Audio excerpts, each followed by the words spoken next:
Hello, welcome again in my second episode. What I was going to be talking about today is the pro my previous interview with Dan Barker. Um, I f I find it interesting that um you see, like when I first emailed Dan Barker, I was like, "Oh, is he going to talk to me? Is he not?" But he went well. Like it went. I'm so glad that he got a chance to talk to me and explore some of the challenge as an atheist faith. And I think that's great. That's wonderful. Um, I think like people who is not willing to give time at least an hour for this kind of chat or interview, I think some people are not open to discussion. And I think that first of all, I want to say something before I talk about my previous interview. I think when I was doing the interview with Dan Barker, um, sorry, yeah, before I continue on, I think he is open, honest. He's still searching. He's like Alex, and I think it's great to see that kind of dialect in interaction, even though I didn't debate him yet. And I don't want to debate until I want to meet everyone. And recently I've had an email from a couple of people. I guess I emailed John Dixon, I've emailed John Lennox, I've emailed um other people as well. I think it was Alex O'Connor. But I suppose, I want to point something out before I continue on. Look, I think there is two possibilities before, if people are open to conversation, to dialogue, to the argument, to the criticism, especially for the resurrection of criticism, whether it's true or not. I think if there is two possibilities, such as John Dixon and maybe John Lennox as well. If people like, now I don't know, I got the intention that John Dixon didn't want to meet me because he didn't like the way, like, I mean, I met him in Brisbane recently, like, I think a month ago. He came to Brisbane and he did a movie, and I purchased that movie in cinema to go and see this hymns recently about the Christian archaeology, finding the Trinity of him going there, exploring those stock, things, and just like I'm not a fool to say that means oh he's a Christian. Of course I don't agree with him that I don't go there. No, I did go there. I was open. I went to something that I like. Maybe I wasn't interested much in music, but I think it was great anyway. I think the way that I went there and listened and invited him for my YouTube channel, but then it turned out, look, there is two possibility. Either he didn't want to come because I was an agnostic or an atheist, or what he could have said is, even though he's busy, he could have put me on the list because I really wanted to meet him, and especially for someone who's new to, and even in a YouTube channel for media purposes, like I don't understand that people don't really be open. Um, you know, I think that I would say if I compared to my life to him, I purchased something from him. What he like at least what he could have done is given me an hour as an agnostic to go over the questions with me and put it out there in front of people and the hard questions about resurrection and it's not about me, it's about also the people. And if this is true, that if he did that for that case, I'm not saying he would or blaming him or anything. I would say, you know what? I got nothing to lose because I'm offering people a dialogue, a conversation that my faith is struggling with. And if people don't want, if this is true, Like I'm not blaming or accusing anyone, but I think if this is true, you know what?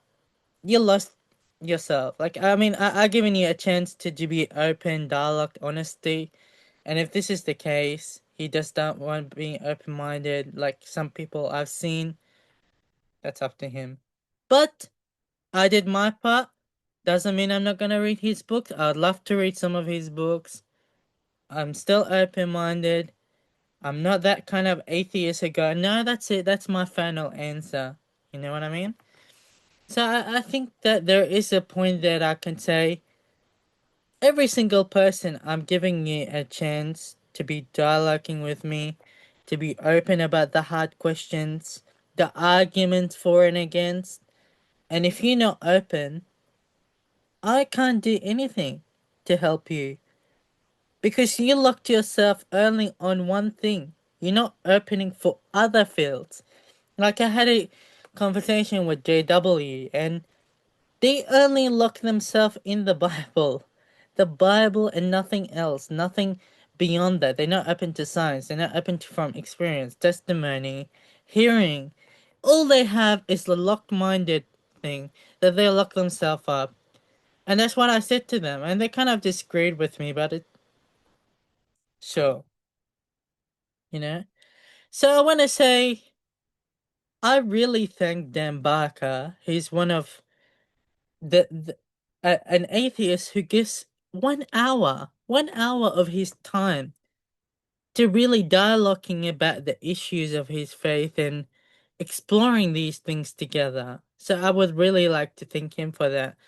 And I think people who's really open, I thank you so much for being open. I think it's great to be open on these kind of conversation.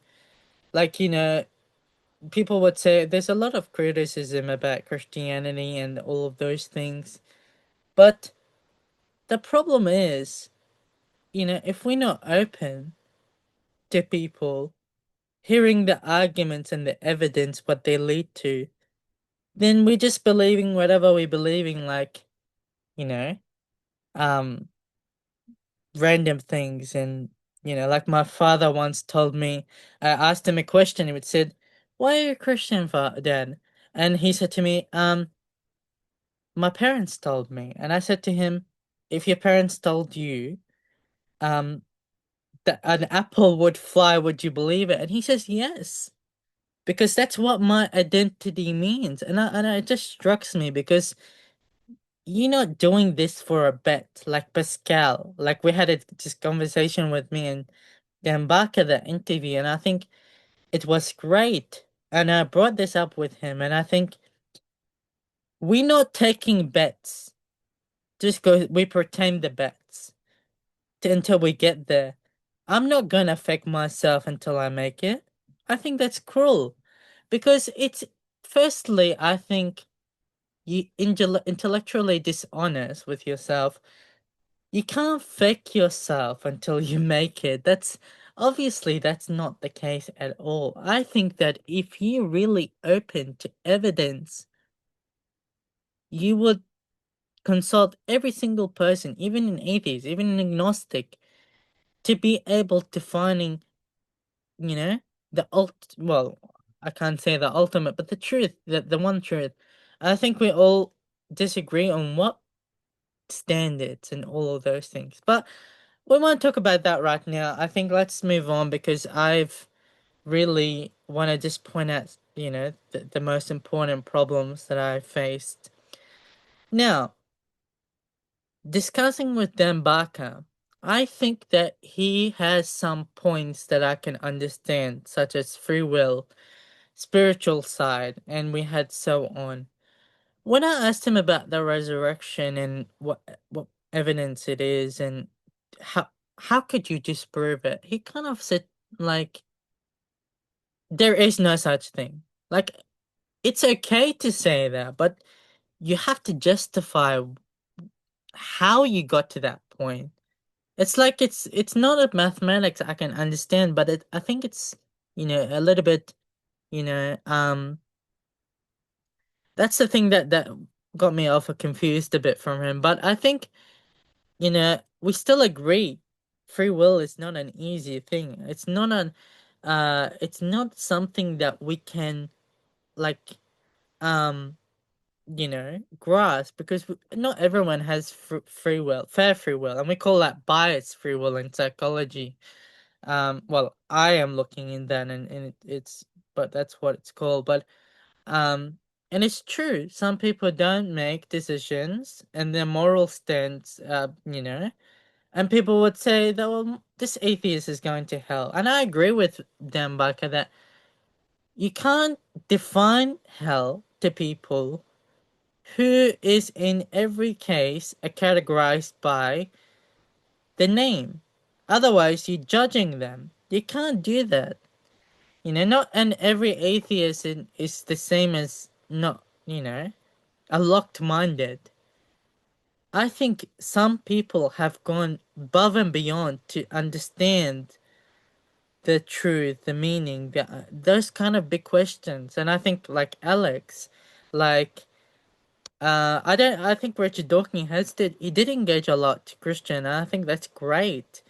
And Dambaka gives me 1 hour of all his entire life just to understand why does he believe the way he does, and is there any issues of that. Talks about his, challenges, and I think that's great. I think that's good to be open minded instead of going, no, I just believe and that's it. Like what people said, I heard once recently, like they said, faith is just like you can pretend faith until you get faith, and I was like, no, you can't pretend faith until you get faith. Faith builds based on also evidence. It's not just experience. It's not just that someone, you build that. Otherwise, it's just um. There are other things, like we talked about morality, and I think that's like um morality it is true that we can't really understand what morality is. Even when we can keep talking about the stand, and I think I agree with Dambaka. It's difficult in this world to understand really what morality is. For example, um like in this world, I can tell you what justice is for some people. You want the short story or the long story? Let me tell you the short story. Justice is a renovation of a house. That's what justice is. Just renovate your house. That's your justice. That's it. Cool, bro. We have it. We got it in our hand. Is that what you define justice? Okay.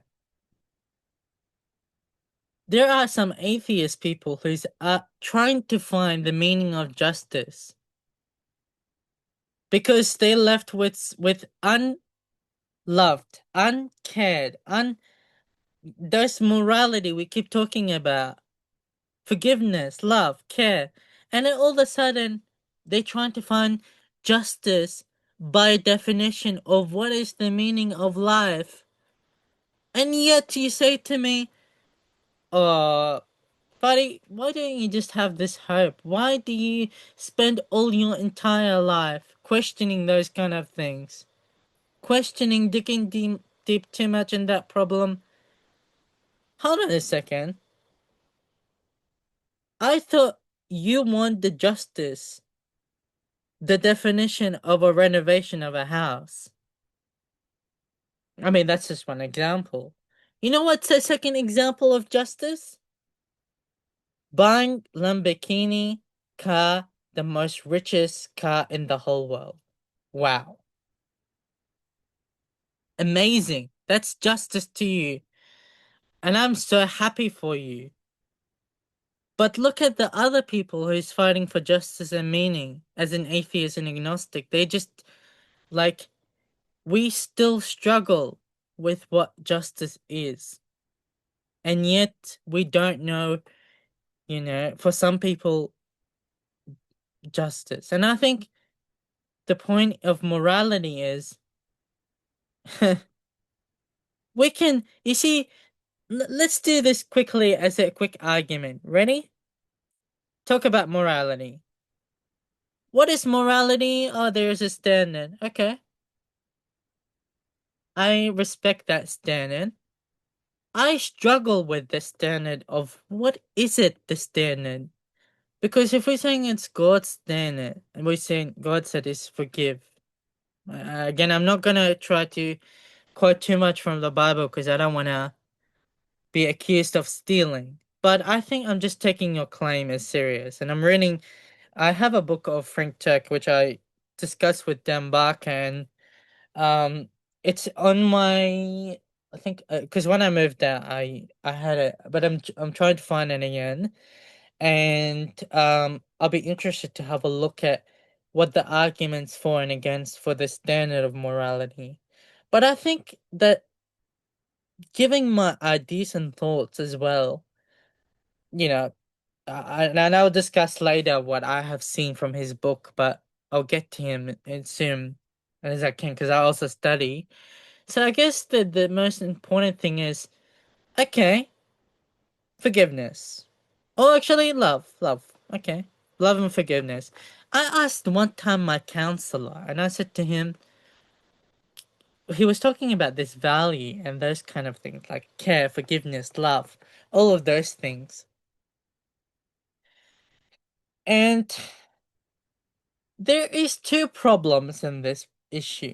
One is in my study of when I'm studying as a bachelor of degree in psychology and in neuroscience, which means I'll become a neuroclinical psychologist afterwards, and after I do my master as well.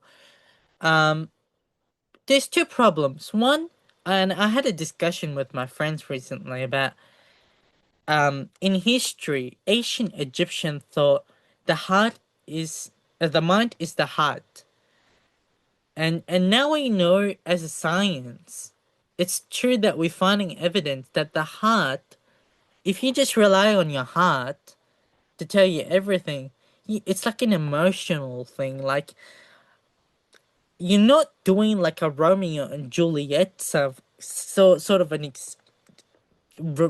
all these feelings, and then at the end you go, that's it. I don't use my mind. I think when we look at the evidence at the moment in these days, the heart, we could say it's in the brain.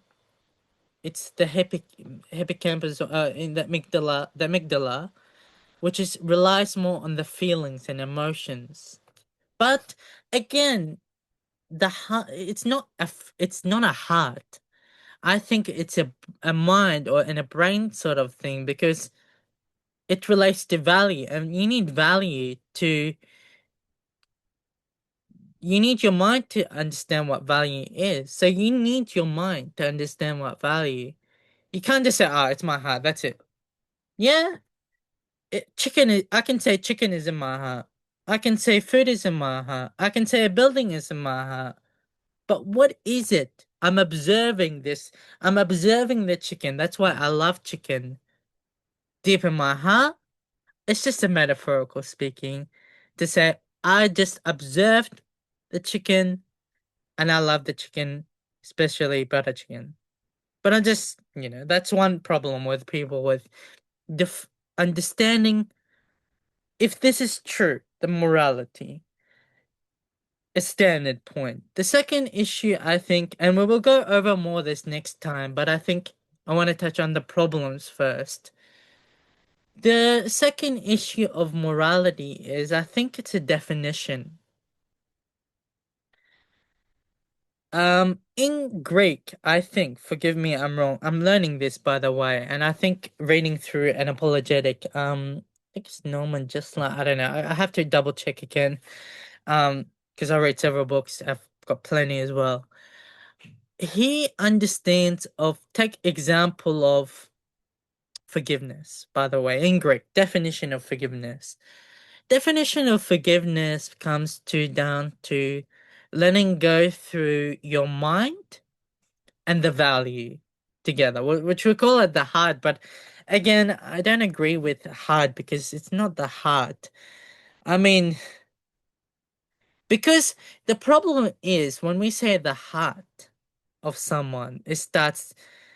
people's heart is deceitful. That's why I don't want to steal too much from the biblical point, but I think I disagree. It's a heart problem. It's not just that. It's not a heart. It's a mind problem with value problem. And I guess if you don't well, again, you can value love, but which source is love? I find it struggling. Like even if you say it's God's love, it's God's care, but I think when we look at the you know the definition of love, and that's why JW struggle with that when I had discussion with them. I just said um and they said to me, Friday, I think the problem is people talk about love, forgiveness, care, helping one another, helping the poor. But they want their own definition of what does it look like. It's not a standard. You're not meeting the standard.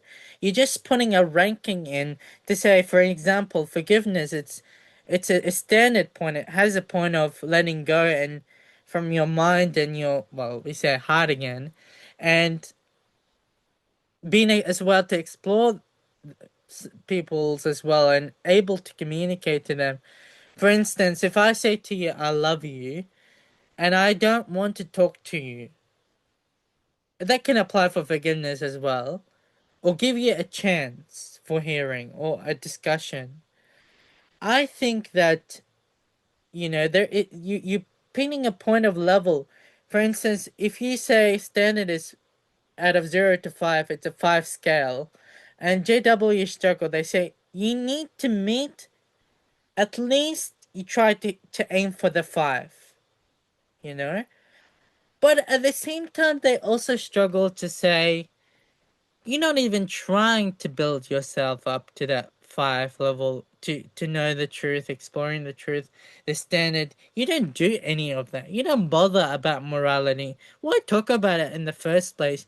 Here you are spending an hour with me talking about the love and care and affection and the truth and emotions, but when it comes to it, you kind of forget it.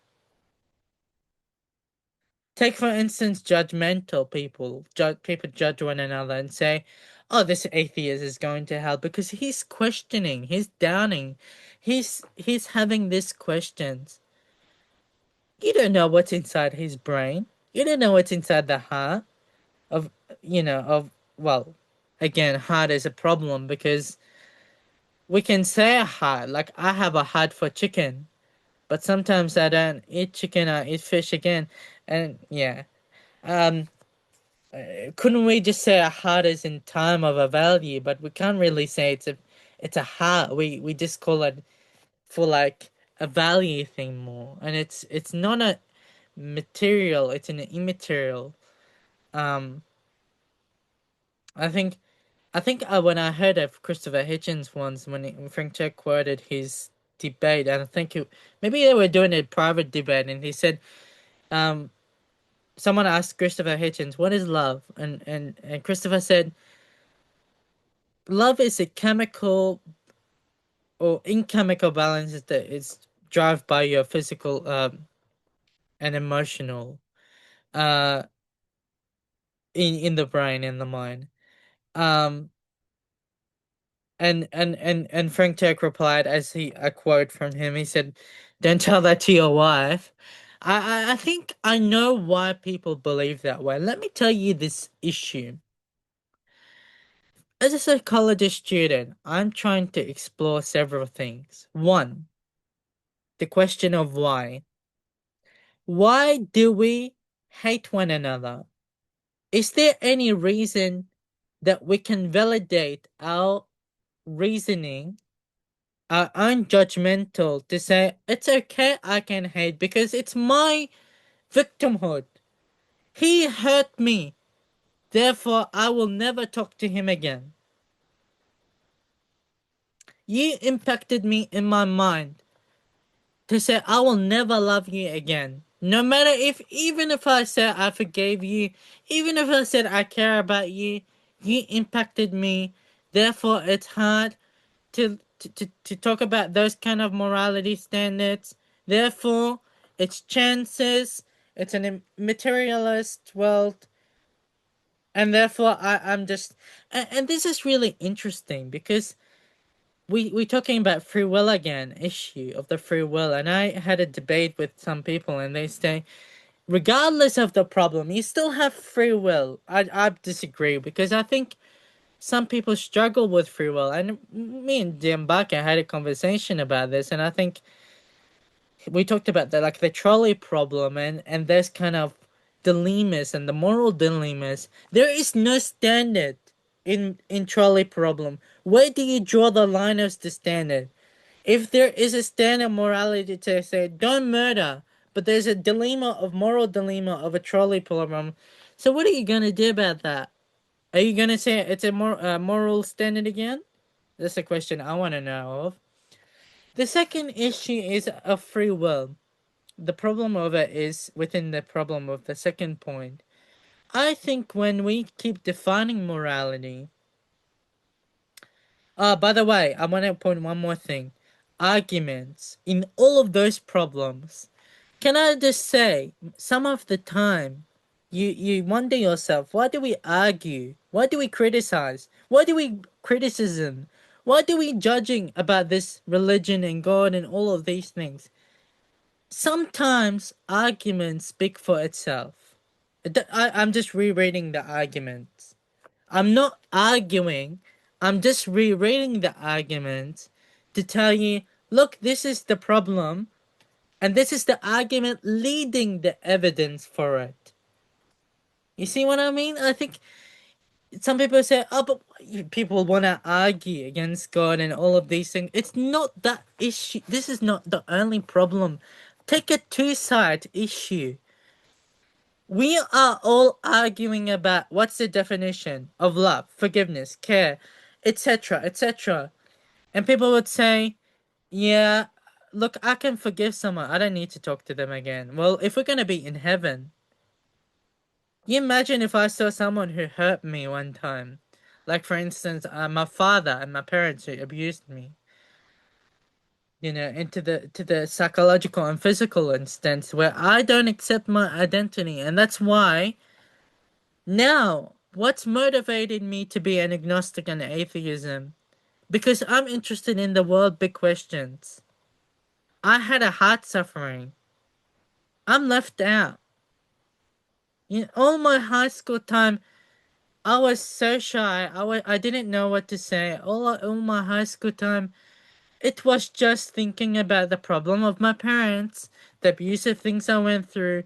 Police didn't even care about that in the government. Like, I don't want to talk political, but I think they didn't take my point how I felt that time too. They just, people let go, don't do their job properly, but I don't want to criticize badly about them. Like, Australia is a wonderful country, but I think, me here being abused, no one doing anything about it, I just think it's just a bit, you know. Um, I think it's really, really, really sad to see that kind of issue. But you know what? I faced them and they still hurt me. I faced them. It wasn't easy. I faced them. I talked to them again. And still they let me down. After all the horrible things that I went through in my life. Yes, I made mistakes too as younger. And I go back to the psychology, truth, free will again. And we're going to talk about more later on. Maybe I'll leave the other for in my next episode because I think it's a lot to discuss through. But I think, if I look back in my time again, like I said to you in my beginning of this conversation of YouTube channel, and I'm not here to look, if I got a low subscribers, I'm doing this because I want to get my understanding and learn and really meet people who disagree with me. But if people don't want to be open, it's up to them anyway. It's not. I wish you can subscribe to my YouTube channel, but anyway, that's up to you. If you're enjoying that conversation though. So yeah, it was. if I go back in time and look at it, I could change things now that I couldn't change before, but I can't rewind time. Therefore, my youngest age didn't have free will of those thoughts and thinking and religious and culture and all of these things. Now, the next, like the problem with the morality, yeah, about heaven, I was talking about heaven, and imagine if we go in heaven and we see the person who hurt us, like my parents did. Would you still forgive them truly and talk to them and be friends and let's go it, let's do it, let's have an eternal life? I think there's a moral dilemma in this as well because I agree with them, Baka. There, how do we get to the standard point as a goal as well? No, too busy. You know what's interesting? I found people who experience both side of hatred and forgiveness, then they will try to understand more forgiveness, what it's like, and people who experience hatred, but they don't think of it that time until they see an earthquake on a beach. Maybe then they will start questioning, why did this happen to me? Right now, no reevaluation, no discussion, no open dialogue. We're just doing our own life, living our own life. We don't care about atheism, agnostic, or Christian, or any other people who believe whatever their belief system is. That's it. We're done. We're not gonna talk to one another. And this is the problem of morality, where I want to leave you to think about it, ladies and gentlemen, because I think like I'm not saying we're all perfect, but I think you know and I struggle with the idea of sin again and the Christian faith, but I'm looking into it and I'm open minded, but I just want to get my ideas first across in the beginning journey to discuss this with you. I think deep in my the honesty of this problem is I do not believe there is morality standard at the moment. Like I believe there is a God, but I don't believe there is a moral standard because yes, when we go to a coffee shop, someone greets us and say, "Hello, Friday, how are we going? Would you like a coffee or tea or sandwich or biscuit?" Of course that will be nice because they're earning money, they're working towards something. So the money is encouraging them, and material is encouraging them to be nice in that moment. After 1 minute of your job, you wouldn't care about a single person. As a police officer, when he goes to the police, he does his job to protect people. Outside the police, he's not gonna care. Just like a lawyer, just like a police, just like anyone else. Unless if he's really generous to care, but I never seen a lot of people like that. I mean, forgive me for saying that, but I think we care about certain things of morality when it comes to money and acceptance and gifts and things like that. After the gift is gone, you don't care about anyone else. Just like one time when I was with my ex and um I did actually have one an ex girlfriend and um I gave her some gift for her birthday and she will never remember that anymore. I just think anyway. So the problem is that I think that we face with this issue of moral dilemma in life. The question is, who is in that moral dilemma? Are they lucky to be in that moral dilemma or not? Is it fair? Is it justice? Is it free will? And those are the important question. Sorry, I got the lower hand cross. That's just a little bit heads up for people. Um, to say, what is it really? What's our goal? What's our value? Or is it just a value? What's the definition of morality? I wonder what's in Greek, what's in Arabic, in Arabic it means it's called akhlaq. It means it's really morally, culturally dependent on that. But again, JW will question, who does that? Do they admit it? That is the question I struggle with. Like, because I, not that I'm confused with JW. Well, I'm confused on the questions, but I'm not. JW is another.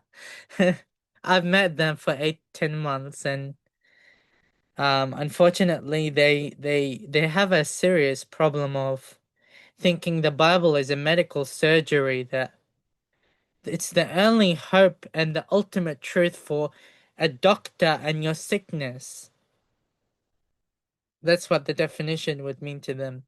Anyway, next lesson we're gonna talk about more of the ideas. I'll unpack the video a bit more of the Mbaka, but I think I just want to give a bit of my reflection, both what I understood and kind of confused a bit, not to criticize or anything. But anyway, criticism has a different definition of um in Greek, in Latin, I believe it just means judgmental, you know. But in this modern world, it depends on what you're going for. Do you really just want to put it as a negative all the time, or just doing it to learn and grow? Which I am going to talk to you about that more of my ideas and research.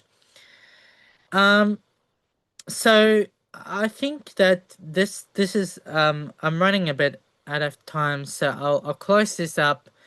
Again, look, I do hope for people to subscribe, and if you want to even have a discussion in for my media purposes and all your media purpose, your YouTube channel, because you want to earn $1 million. Look, I will accept that, and just for your YouTube channel. But it's not the reason why I'm going for your YouTube channel. It's because I'm doing this for the truth, and I want to find the meaning of life. And that's why I'm happy to join your YouTube channel, even though you won't join mine, but it's up to you. Um, but otherwise, please, guys, if you can subscribe and hear more about my ideas and thoughts, and we're gonna dive deeper next time. I know I said in the beginning video that I'm gonna talk about the 5 things, but I thought because I'm running out of time a bit and I've kind of got a lecturer appointment, sorry, professor appointment with my professor in university, so I thought I'm kind of a bit in rush. But anyway, thank you all for at least listening through that time of the video, and I hope that you will get to listen to more ideas that it comes through. And also, I'm gonna talk about why we also in later on we believe in reincarnation and karma, and it is another suggestion instead of resurrection as well. So it will be an interesting topic to talk through to you about that. Stay put, stay safe. I'll end the chat now, and thank you all for listening.